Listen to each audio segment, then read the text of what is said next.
Welcome to the class of 2014 to the George Washington University, and welcome also to the second annual Freshman Day of Service. To the freshman class of 2014 at George Washington University, I'd like to welcome you not only to the District of Columbia, but welcome you to the Day of Service. Well, welcome class of 2014. Welcome to what we hope will be 4 years of great learning and service right here in DC. What you're doing is making this city a greener city, which is the principal element of sustainability. Making a difference where you live. Let me say how much I appreciate you here in our nation's capital participating in cleaning up DC, helping make it a more sustainable city, really being a model for the rest of the country, if not the world. When you come to Washington, D.C., we know you come with a passion to help others, and this is your first opportunity at GW to do exactly that. 2014, today's the day you get to go out with your neighbors and serve with the community. Today's just the beginning of your life of service here at GW. 2014, thank you for serving. The work you're doing today makes the world a better place for future generations. Giving today for a greener tomorrow. Helping the community is a great way to form lasting friendships. 2014, make your mark. Class of 2014, continue our tradition. 2014, make a difference. Find your passion for change. How will you get involved? How will you get involved? How will you get involved? 2014, let's go serve. Let's go serve. 2014, let's go serve.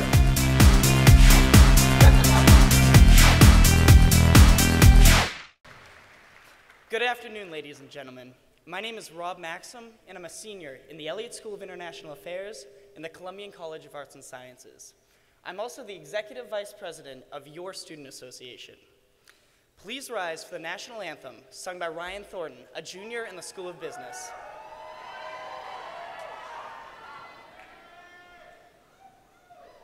Oh, say, can you see by the dawn's early light what so proudly we hail at the twilight's last gleaming, whose broad stripes and bright stars through the perilous fight o'er the ramparts we watched were so gallantly streaming, and the rocket's red glare, the bombs bursting in air, gave proof through the night that our flag was still there.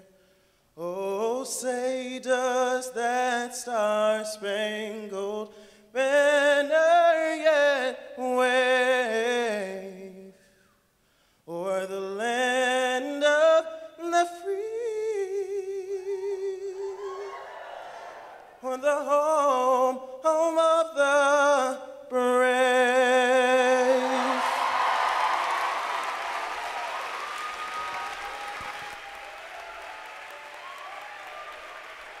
Thank you, Ryan.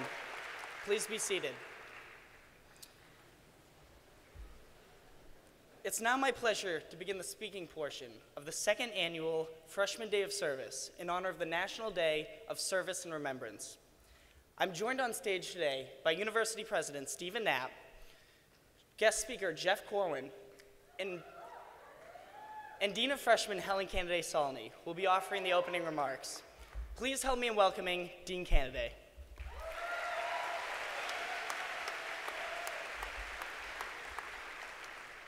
Thank you, Rob. I first would like to just say that your dedication, Rob, and that of SA President Jason Lifton, to your fellow classmates and the GW community provide an amazing example of to both the freshman class 2014 and the student body. So thank you, Rob. Well, good morning, everybody. On this day of remembrance, a day to look back and reflect, as well as a day to look forward and make a difference in our local community, I welcome you. In honor of this National Day of Service and Remembrance, and those we lost on September 11th, including the 9 GW alumni, I ask that we pause for a few minutes of silence.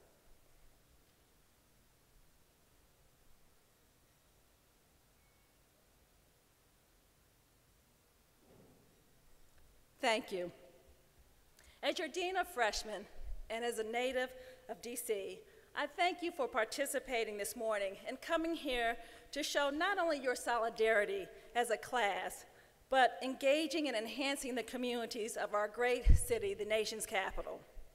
By the virtue of your membership in our community, you have plenty of resources here to help you succeed, beginning with your team leaders for this afternoon, who know how to get you involved in your activities this afternoon, as well as way beyond today. Additionally, I assure you that my colleagues across campus and I are here to help you cultivate the skills you already possess and develop new ones to successfully become the leaders of tomorrow. I would like to point out 4 of my colleagues in particular: Amy Cohen, the Executive Director of the Center for Civic Engagement and Public Service, who you saw in the opening video, along with Megan Chappell-Brown, the Director of the Office of Sustainability. These 2 women together, and respectively, have helped our university continue to pioneer the model of urban sustainability and service learning. Timothy Kane, Director of our Office of Community Service, who is a true servant leader, and last but not least, Shannon Donahue, the coordinator of this Freshman Day of Service and Alternative Breaks.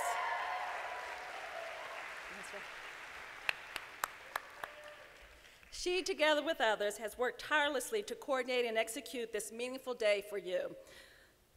All of the individuals are yet another resource for you to get involved and, yes, stay engaged well after today's event.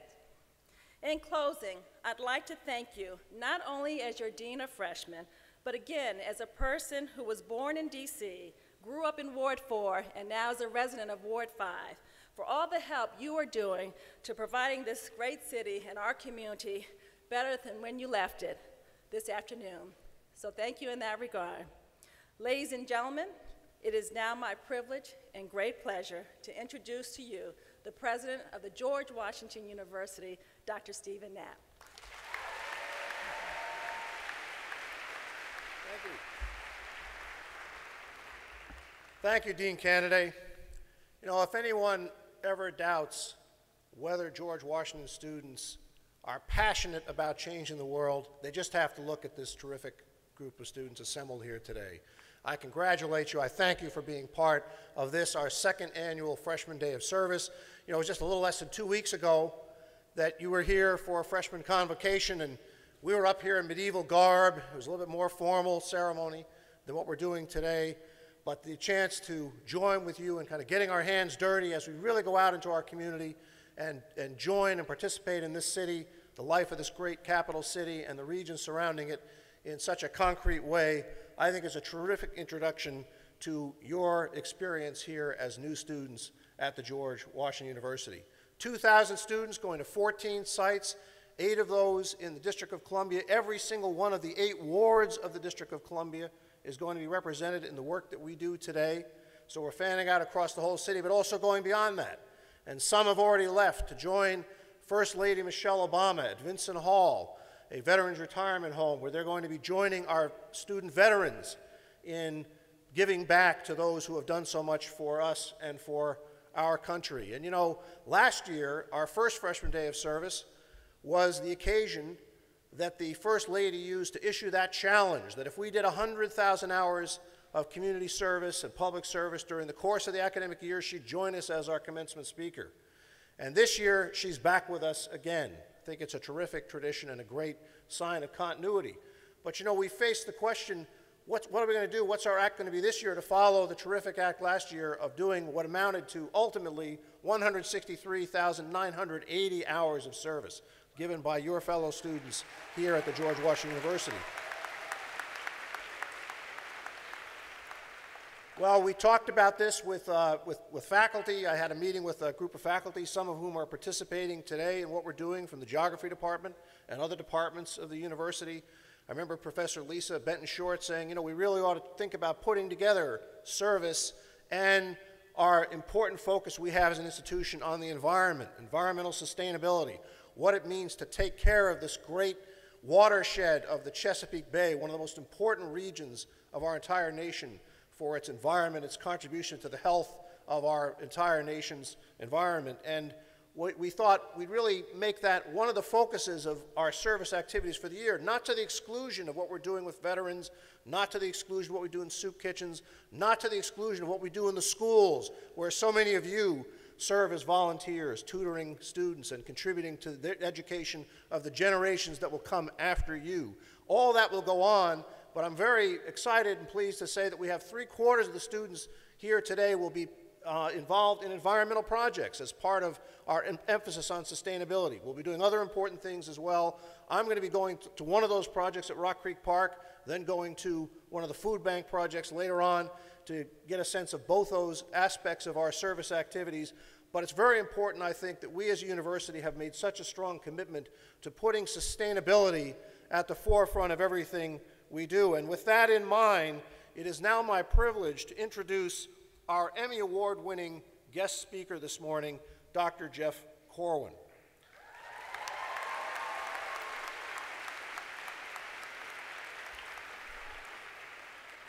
Jeff Corwin has been a passionate advocate for the environment and conservation since childhood, really. He first gained public acclaim with his many Animal Planet shows, including The Jeff Corwin Experience and Corwin's Quest.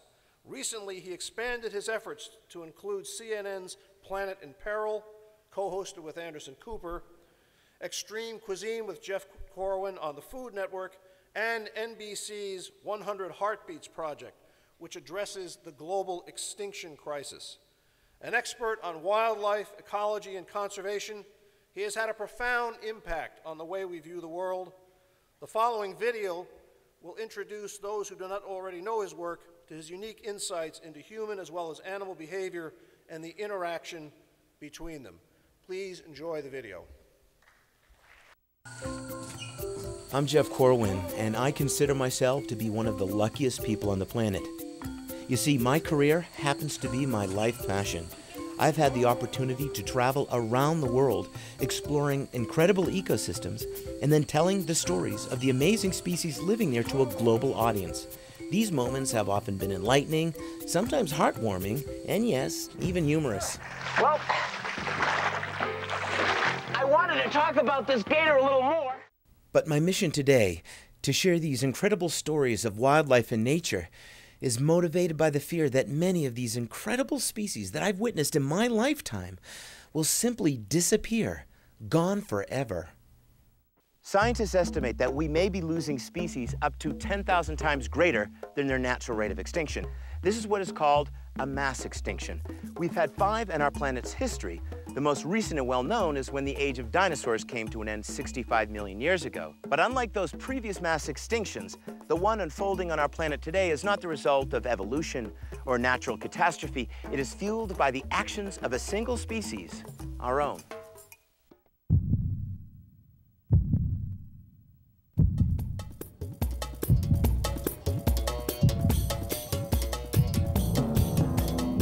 Today, life on Earth is under serious threat, with many of our planet's species now teetering on the edge of extinction. If we stay on our current course, within the next 20 years, we're at risk of losing 1 out of every 5 species living on the planet. And by the middle of this century, more than 1 million species could vanish forever. What is the cause, and are we too late to reverse the course?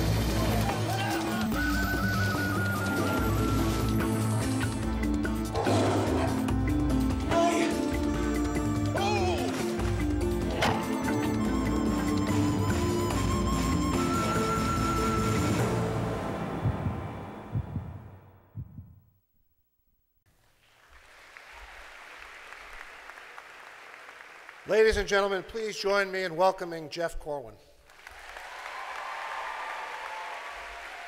Well, thank you very much. Good afternoon.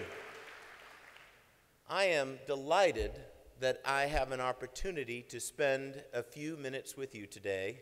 They told me I can only speak for 15 minutes, and it's not easy for me because I like to talk, but I will keep it short.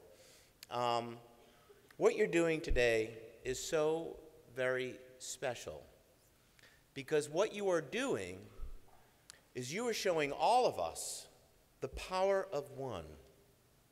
When one individual moves forward with a sense of passion, concern, and community, the impact, the positive result that can ripple out from that is something that will show the world why we all matter, and what we do as an individual, and when that comes together, can have a positive impact on us as a society, on the environment around us. And I was so delighted to hear that a number of you guys are heading out there focusing in on issues of sustainability. So I thought I'd begin just by saying, what does the word sustainability mean? Basically, it means to take what you need to use in your life today, food, natural resources, habitat, to take those resources in today to sustain you, while at the same time making sure the next generation inherits what you got to use. And the reality is we are not sustainable in how we use our planet. As that video indicated, we live in a world where once every 20 minutes, a species of life disappears forever. One of the frogs you saw in that video, that beautiful, gorgeous little golden orb of a frog, the Panamanian golden frog, just 2 decades ago numbered in the millions and was reduced to 1 in the wild. And we were there when the scientists captured that frog and took that frog to a center in El Valle with the effort of, could we make the impossible happen? Could we salvage this species on the verge of extinction from this one wild frog? The power of one. It wasn't just one frog. It was that one scientist living in Panama who had that sense of foresight to go into this forest. He's not some fancy academic from a Western university. He's a young man, a Panamanian named Edgardo Griffin, a friend of mine, in his late 20s, just harvested his bachelor's degree from the University of Panama. But he, with the power of one, went into that forest, and I was there when he captured that frog. Why was that frog so important? Well, back at his facility, which is like a living ark for these species that are now disappearing, and amphibians tragically and beautifully encapsulate the extinction crisis our family of life forms on our earth are facing today. Amphibians have withstood 5 major extinctions. They have been on this planet for 350 million years. But yet, in the last 4 or 5 decades, we've lost 250 species of the remaining 6,000 amphibians, and it is likely we will lose 3,000 of these 6,000 in the next few decades ahead. But why should we care about this one group of life? Well, there are medicines that we harvest from the chemicals from amphibians. The poison dart frog, Phyllobates terribilis, its skin produces enough poison, batrachotoxin, to kill 1,000 men. We can take that poison and turn it into life-saving anesthesia for the most sensitive brain-type surgeries. There are chemicals we've harvested from amphibians that we now use today to fight cancer, AIDS, and Parkinson's disease. We know about a frog in Australia, the mouth-brooding frog. This incredible little frog was discovered. A scientist picked it up and he pinched it. When he pinched it, I don't know why scientists always pinch things, but they do. It burped up a perfectly formed frog. And he said, well, that's not very productive. This thing's a cannibal. Well, it wasn't a cannibal. When the female mouth-brooding frog sensed danger, she would swallow her offspring up and shut down her digestive system for up to a month. We now know from that frog, based on that miracle of digestive magic, that that frog was the potential source for curing peptic ulcers, had it not become extinct a year after discovery. So amphibians are critically important not just to us as medicine, they are what we call keystone species. When you walk into a rainforest, what you discover is that they are everywhere. They are a link that connects one life form to the next.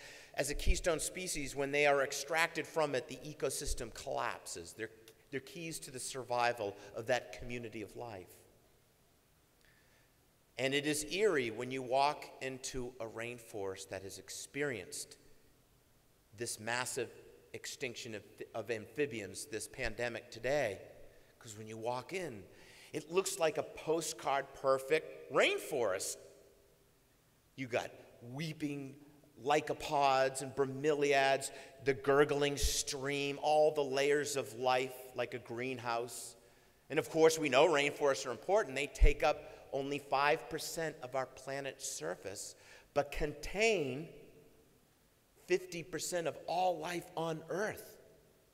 And amphibians, this one group, is key to the survival of this ecosystem. And when you walk in and they are gone, it looks like a perfect rainforest, but it sounds like this. Because all the life that depended upon them have abandoned that ecosystem.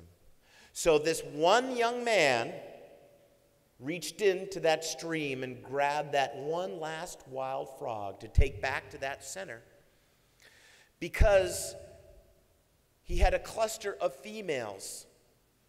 And they were dying off one by one because the eggs in their belly couldn't be extracted. What happens is amphibians, when they breed, the male will do what's called amplexus. He'll hold on, and literally by holding on to her, she'll release the eggs, and then he'll fertilize them. So here is this species on the verge of extinction, and the key to their survival are these females, 5 of them, all filled with eggs, and they're dying because they're too healthy, they're too pregnant, and there's no male to help fulfill the siring of the next generation.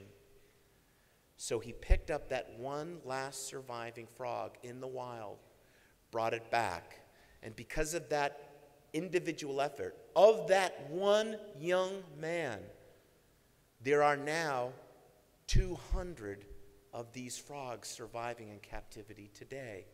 And look at the ripple effect. The chemicals that that frog can produce will be used in medicine. It is about the power of one. And all of you resonate that here today as you move out.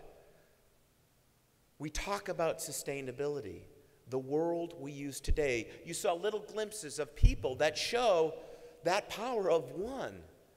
My friend Lori Marker, who has spent her life saving cheetahs. One could argue, as you saw us throwing hunks of meat to these cheetahs in Namibia, these cheetahs that would have been destroyed just a few years ago. She takes these animals that live in conflict with ranchers and she gives them sanctuary, and they are used to sire and create and hopefully secure this species, which, like that Panamanian golden frog and many others, is on the brink of disappearing. But Lori Marker has created a movement to save cheetahs. And it was interesting, we were filming those cheetahs, and my cameraman, he's a bit of a Rubenesque fellow, a bit chunky. And we were moving through the bushveld, and a cheetah popped up, and I was a little nervous. I was sort of like, oh my gosh, you must smell my cat at home sort of thing to keep the cheetah happy. And the cameraman looked at me and he laughed and he said, oh, Jeff, you can't outrun that cheetah. I'm like, no, but I can outrun you, and that's all that counts. So. But the power of one.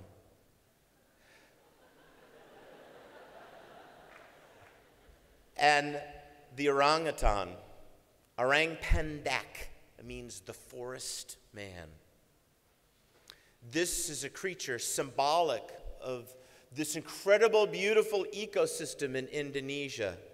An ecosystem specifically in places like Sumatra will be gone in 10 years, and with it, the Sumatran rhino, the orangutan, and the tiger in that part of the world. But this man named Anne Singleton has gone out there and has literally taken the people that had been disenfranchised and have given them future and hope and have made them a part of the effort. And now orangutans may have a fighting chance for survival. The power of one. You all possess incredible power as individuals. The most dangerous thing to progress, to success, to conservation and sustainability is a sense of not feeling empowered, feeling like you don't matter. We all feel that at some point in our life. But just looking at the way we are in the world and how we interact, you today show your power and how you create waste. Every one of us statistically produces about 5 pounds of unbiodegradable waste every day. If you have a bottle of water, that bottle of water is in plastics, and those plastics will take generations before they degrade. Well, how many bottles of water do you have a day? The snacks you eat, they may be organic, but if they're in plastic, what happens to that plastic? So if you can reduce yourself as one individual, the amount of waste you produce, you will be making a positive impact in the carbon footprint you leave behind. It all adds up. And by you going out today and doing what you're going to do as an individual, connecting like molecules in a greater structure, members of a community, the impact that you have is profound. Because if you sort of look at this, you just see this mass of green and a little blue, like some great piece of material. But in that material, there is fiber. And that is what gives that material strength. In this community, there are you as individuals, and that's what gives this strength. We live in a very scary world. Yesterday, I had my first non-Gulf of Mexico story. I've been working as science and environmental correspondent for NBC News, one of their correspondents, and I've been embedded in the Gulf of Mexico. And nothing breaks your heart more to be in a Tyvek suit, in a chemical suit, melting, and you look out at this sort of weird, almost looks like a computer, it doesn't look real, it looks like a CGI sea from the early 90s, and it's just the oil. And then you look at this pelican completely folded in, pathetically, just gasping for breath, like it's in a tar pit. And you see that person reach out and grab that pelican, that power of one, that one individual reaching out. And I remember looking down, I'm like, dagnabbit, that thing don't have a chance. And to see that pelican all bloodied, like it's on its way coming a fossil, to be scrubbed and cleaned and go through the rehabilitation process, and then to be there with the U.S. Coast Guard who volunteered to fly that bird to freedom, and to see him take flight again, that moment of hope from all that loss and waste, to see that, to show how each one of them as individuals have come together to make a difference. It gave me great hope. And to see you here today as individuals coming together and what you're going to do, knowing that it will not only enrich your lives and give you a great experience, give you a moment of humility, but it will also empower you to show you what you can do as an individual and how that feedback effect will happen as you connect to your community. So I say congratulations on your great effort. I am honored to be able to spend a few minutes, and I want you to keep in mind, for those of you who are doing the environmental stuff, and as you move forward as young people, will be having families someday, we live in a world that's in trouble. And as we manage ourselves and how we use our resources, don't ever forget, the world you use today, you're not borrowing from your ancestors. You're borrowing it from your children. Thank you very much. Have a good day.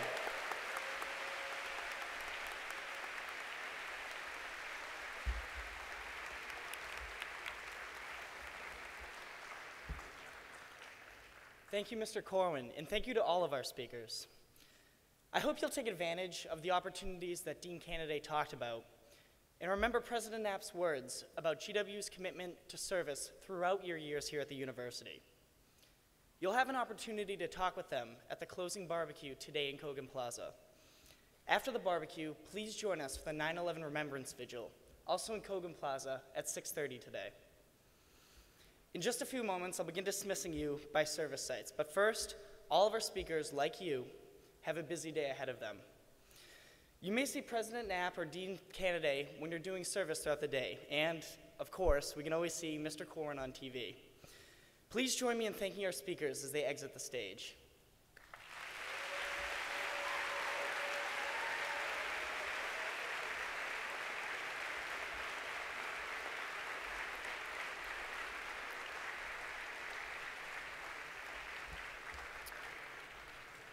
This concludes the speaking program of the second annual Freshman Day of Service in honor of the National Day of Service and Remembrance.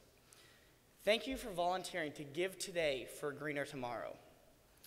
Now, before I dismiss you all, I just have to ask you one question. Are you guys excited? Are you excited? All right. That's awesome, because enthusiasm is one of the most important assets you can have during service. Maintain that energy throughout the day, and most importantly, have fun. I'll now begin dismissing you in order of service sites. When I call the name of your service site, please follow your leader to the buses parked outside.